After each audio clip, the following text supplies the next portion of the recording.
welcome back to episode 3 of Farming the Vines.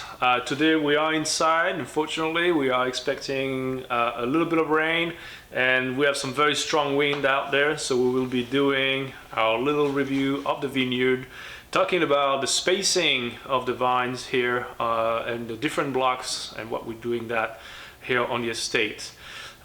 So I hope you are enjoying this episode.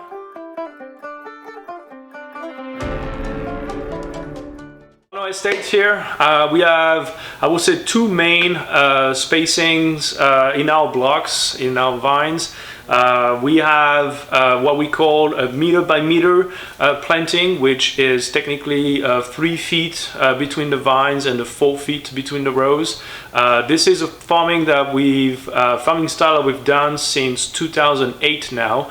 We have at the back of the property a block almost about an acre of Cyril that was planted this way, and as shown, so block really showed a lot of promises, really delivered on the quality of the fruit that we got from it. And so we got so excited with that as we were replanting the property over the past few years, we also decided to dedicate 1 of the acre of Mourvedre as a high density too. So what that brings is really, like we saw in the video last week, we have that head train kind of a farming style on those vines. We're looking at about 3 to 3,500 plants on the acre, so twice as dense almost as your more traditional planting, but that doesn't mean we get twice as much fruit.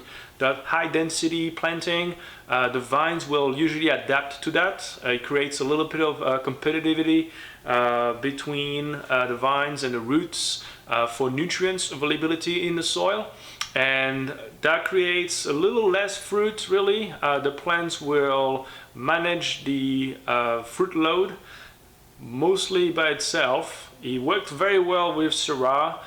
We did find out that Mourvedre actually will push a ton of fruit regardless, and so we have to monitor that pretty closely and cut the extra fruit that we won't be using early on in the season.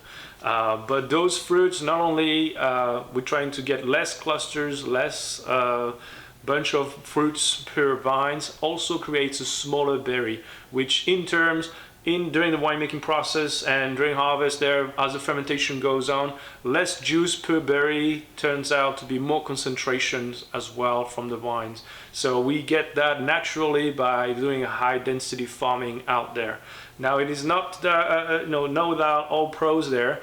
One of the cons is that it is so tight together that there is no mechanized farming on those blocks. Everything has to be done by hand, like hoeing weeds and cleaning up some of those vines, and the picking takes a lot longer as well. So it's a lot more labor intensive type of blocks that we work with, but really worth the effort that we put into it. Now it only is 2 acres out of the 18 that we are farming out here, so it's not the majority of it, but it gave us another style, another character of wine for both the Cyril and the Mourvedre later in the cellar and the blending process that we do.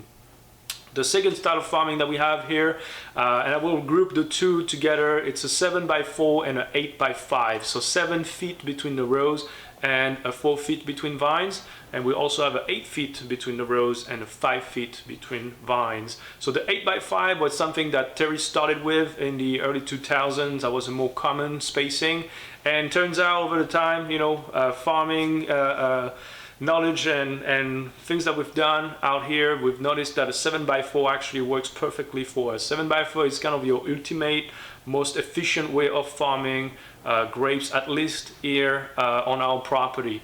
The 7 feet allows you to mechanize your farming at least as much as possible. It doesn't mean that we still can pick with tractors. We still do all that by hand, but all the hoeing and all the mowing can be done with tractors, so it allows us to put some cover crops in the middle of the rows as well and maintain that all year round with tractors, so a little less labor intensive there.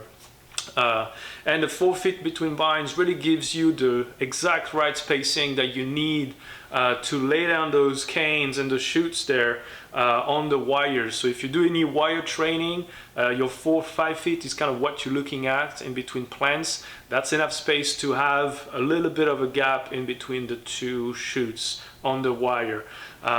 We grow about 16 to 20 clusters on this type of farming here. So because you have more space in between vines, the root system have a little more root system zones there where they can pull some of the nutrients to help grow the fruit.